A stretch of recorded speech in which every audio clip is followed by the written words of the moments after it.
Hello everybody, I'm Father Brian Peterson. I'm pastor at the Church of the Sacred Heart, just right here in Robbinsdale. And we thought we would do something to try to connect young adults in this area. And Theology on Tap was the chosen venue, the chosen instrument to do that, to bring people together for some God talk, to hear some interesting things about faith and other things of that nature. And tonight, to kick off Theology on Tap here in Robbinsdale in the Northwest, we have with us Mr. Dale Alquist. He is the president of the American Chesterton Academy. He's going to tell, I'm sure he's going to tell us a little bit about GK Chesterton, which is the namesake for his society that is nationwide. And the topic tonight is a title of a book that was written by GK Chesterton called What's Wrong with the World? I'm sure each and every single one of us can have an answer to that question, but Mr. Alquist is going to give us some information and some wit and wisdom from GK Chesterton. So without further ado, I want to introduce Mr. Dale Alquist for our talk this evening.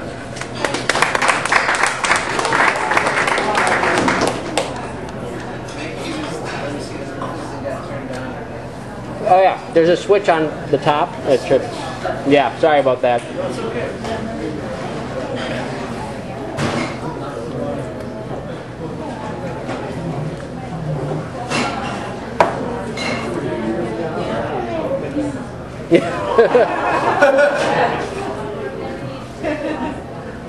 All right, is it better now? Can we make it up a little bit? Okay. Okay, I feel like I can hear myself, so Thank you. as long as I feel like I can hear myself, I'll keep talking. I'm going to introduce you to GK Chesterton this evening, but this is not an introductory talk on Chesterton. If you need an introduction, I cleverly brought some books with me to sell, and I'd be happy to sell those to you, cash, check, or credit card. So unlike the local establishment, I do accept checks. So, but I will give you a brief introduction of Chesterton nonetheless. He was a writer of the early 20th century. He wrote the first third of the 20th century, an English writer who also visited America a couple of times. One of the most prolific writers who ever lived. He wrote 100 books. He wrote introductions to 200 more books.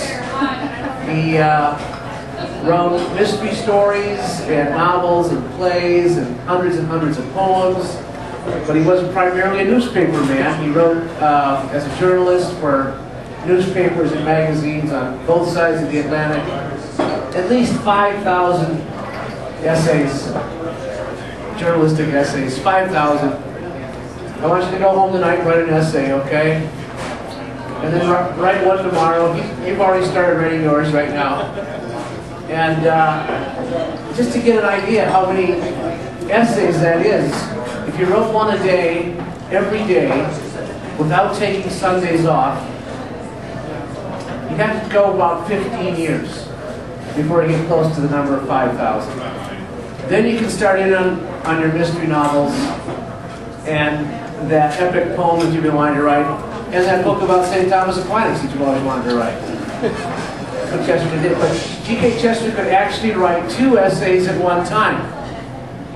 You could write one out in longhand and dictate an entirely different essay to his secretary at the same time. That would cut your writing time in half. And then it would only take you 7.5 years. Okay? So he really was an astonishing mind, but he was also, because he had such a great mind, because it was so focused on what it was he was writing next, he sometimes didn't, pay attention to those little things that take up all of our attention, like where he was supposed to be.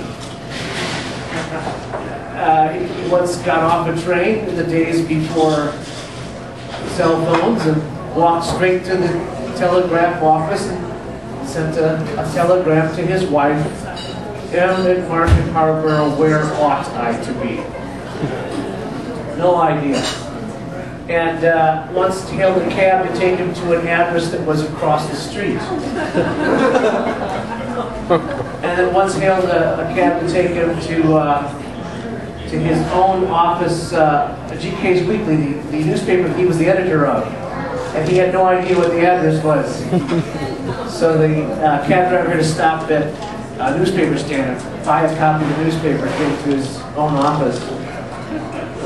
And then getting out of the cab was an adventure because GK Chesterton was a hefty fellow of about 6'4" and 300 pounds. And one story has the cab driver struggling to get him out of the cab saying, "Mr. Chesterton, perhaps if you get out sideways." And he said, "I have no sideways." But he claimed to be the politest man in all of England because he could stand up on a bus and offer his seat to 3 women at one time. But he also claimed to be the jolliest man in all of England because there's such a lot of me having a good time. But what's amazing is that this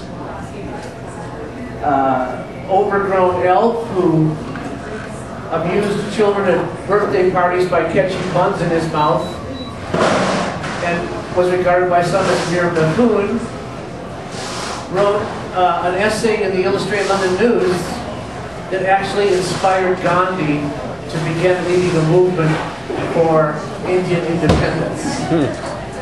And he wrote a novel that inspired Michael Collins to begin a war for Irish home rule.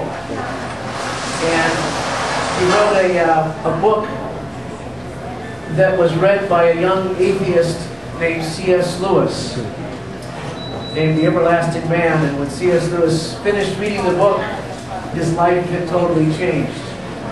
And he said afterwards that a young man who's serious about his atheism cannot be too careful about what he reads. Chesterton was a great defender of first the Christian faith, and then upon his conversion to the Catholic Church, an ardent defender of the Catholic faith.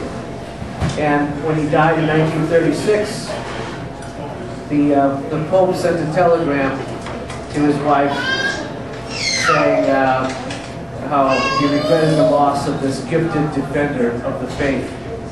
And the English newspapers couldn't print the telegram because the title Defender of the Faith belongs to the King of England. Now, GK Chesterton was nothing if not a prophet. He wrote books that seem to have been written right now, and yet they were written in some cases 100 years ago or more. In 1902, Chesterton said, "We're learning to do a great many clever things. The next thing we're going to have to learn is not to do them." He predicted that there would be a Russian Revolution.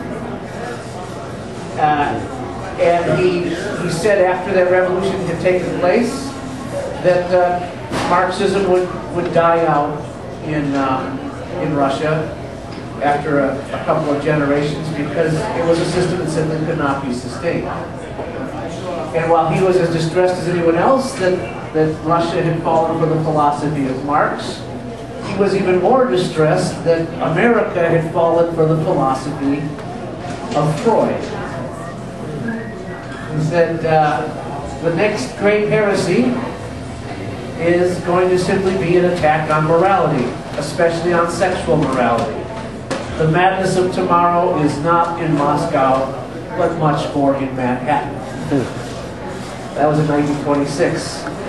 He was the first person to point out that there was a correlation in the rise of the use of psychoanalysis and the incidence of divorce. Because he said psychoanalysis is simply the confessional without absolute.